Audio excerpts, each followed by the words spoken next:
रबरचं cutting use करतो.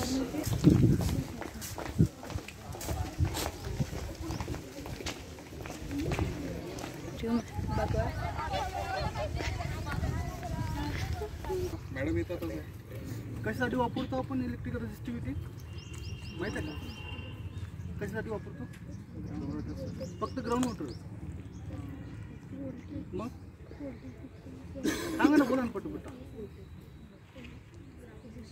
बरं, याचं नाव काय म्हटलं या इन्स्ट्रुमेंटचं? Electrical resistivity meter. रेजिस्टिव्हिटी म्हणजे काय? रेजिस्टन्स. रेजिस्टन्स म्हणजे काय? मराठीत काय म्हणतात रेजिस्टन्सला? रोध.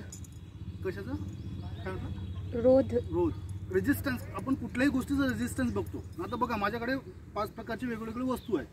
एक वीट आहे, ब्रिक्स. एक सोन्याची वीट आहे, एक तांब्याची वीट आहे, एक लोखंडाची वीट आहे आणि एक लाकडाची वीट आहे. आणि प्रत्येकाला मी 100 व्होल्टचं करंट देत आहे किंवा 100 ओमचं करंट देत आहे. 100 100 100 100 100 100 व्होल्टचं प्रत्येक 5 विटीला करंट घेत आहे. तर वीट काय करेल? जेवढं करंट त्याला पकडायचं तेवढं पकडून घेईल, बाकी करंट रिपेल करेल किंवा सोडून देईल. तर मला सांगा, प्रत्येक वीट हे एक सारखं करंट सोडेल की वेगळं वेगळं सोडेल? वेगवेगळं. कशावरती डिपेंड करते? मटेरियलवरती आणि त्याच्या रेजिस्टन्सवर. सेम फॉर्म्युला आपण काय करतो जेव्हा इलेक्ट्रिकल रेजिस्टिव्हिटी ग्राउंड वॉटरसाठी सर्वे करतो, किंवा बरेचदा इलेक्ट्रिकल रेजिस्टिव्हिटीचा सर्वे आपण मायनिंगसाठी पण करतो. ॲग्रिगेट स्टोन क्रेशरमध्ये टोटल रिझर्व किती आहे हे कॅल्क्युलेट करण्यासाठी आपण इलेक्ट्रिकल रेजिस्टिव्हिटीचा वापर करतो. आता रेजिस्टिव्हिटीचा वापर करतो, यात किती प्रकारे करू शकतो आपण माहिती आहे? हे इन्स्ट्रुमेंट किती प्रकारे वापरू शकतो आपण? तुमचं इनका हो गया होगा ना सर? हायड्रो झाला का? हायड्रो झाला नेक्स्ट सेमिस्टरला. अच्छा, नेक्स्ट. तर यामध्ये बेसिकली आपण 3 प्रकारे सर्वे करतो. वेनर, स्लंबर्जर आणि सेल्फ पोटेन्शियल. वेनरमध्ये काय करतो? इलेक्ट्रिकल रेजिस्टिव्हिटी हे 3 प्रकारे 3 मेथड आहेत. वेनर, स्लंबर्जर आणि self potential. Basically Vanern method आपण ग्राउंड वॉटरसाठी यूज करतो. स्लंबर्जर मेथडला दुसरं नाव आहे VES. आता उर्ध्वचं ट्रेनिंग कोण केलं का? कोणी ट्रेनिंग केलं? VES म्हणजे व्हर्टिकल इलेक्ट्रिकल साऊंडिंग. व्हर्टिकल, त्यालाच दुसरं नाव काय आहे? स्लंबर्जर मेथड. दोनमधले फरक एवढाच असतो की रॉडचं जे अंतर असते ते व्हेरी असते. स्लंबर्जरमध्ये 2 पोटेन्शियलमधील अंतर हे व्हेरी करते, पण वेनरमध्ये आपण 2 पोटेन्शियलमधील अंतर हे इक्वल असतं. बस तुम्हाला करंट इलेक्ट्रोड आणि पोटेन्शियल इलेक्ट्रोड या 2 गोष्टी जर समजल्या कसे प्लेस करायचे, मग तुम्हाला वेनर पण करता येईल आणि स्लंबर्जर पण करता येईल. राहिली गोष्ट सेल्फ पोटेन्शियल कशासाठी करतो? तर लीक डिटेक्शनसाठी. एक उदाहरण देतो.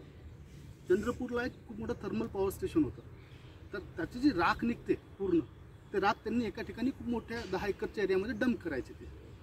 आणि मोठा एक असं तळ्यासारखंच होतं, पण ते राख खालून पर्क्युलेट होत होती.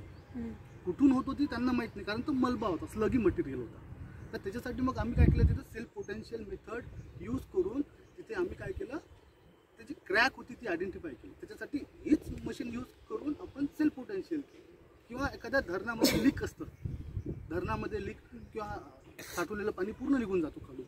मग हायड्रोफॅक्टरी किंवा सिमेंटेशन करायचं असेल तर कुठं करायचं नेमकं? त्याच्यासाठी जर आपण हे इन्स्ट्रुमेंट तिथे घेऊन गेलो, सेल्फ पोटेन्शियल केलं, तर आपल्याला बरोबर लीक आयडेंटिफाय होतं. बरोबर प्रॉपर त्या एरियामध्ये आपण सिमेंटिंग करून, ग्राउंडिंग करून ते काय करू, त्याचा जो बाजार आहे लिकेज ते बंद करू शकतो. म्हणजे अशा 3 प्रकारे आपण इलेक्ट्रिकल रेजिस्टिव्हिटीचा वापर करतो.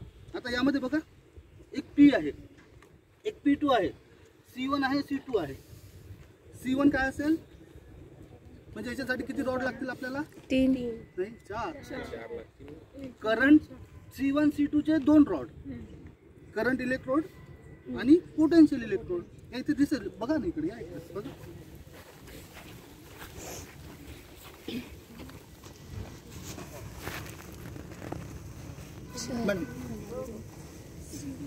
काय दिसतं याच्यात?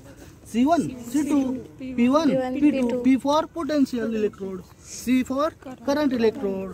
करंट इलेक्ट्रोड 2 असतात, पोटेन्शियल इलेक्ट्रोड पण 2 असतात.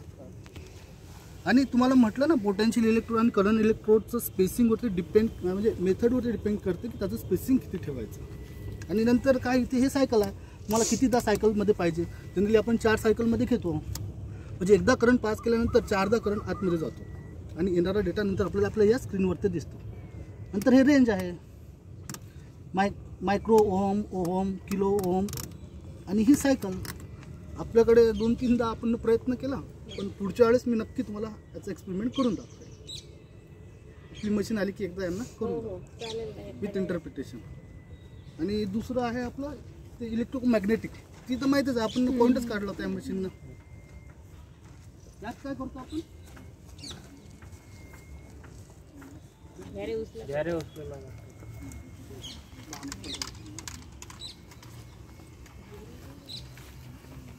नाही का पुढच्या वेळेस होईल ना.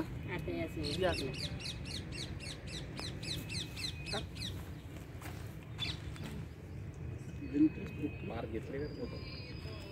घे बेटा, दोघी तिघी जा फोटो काढा. आ जाओ, ये ना कोणी पण.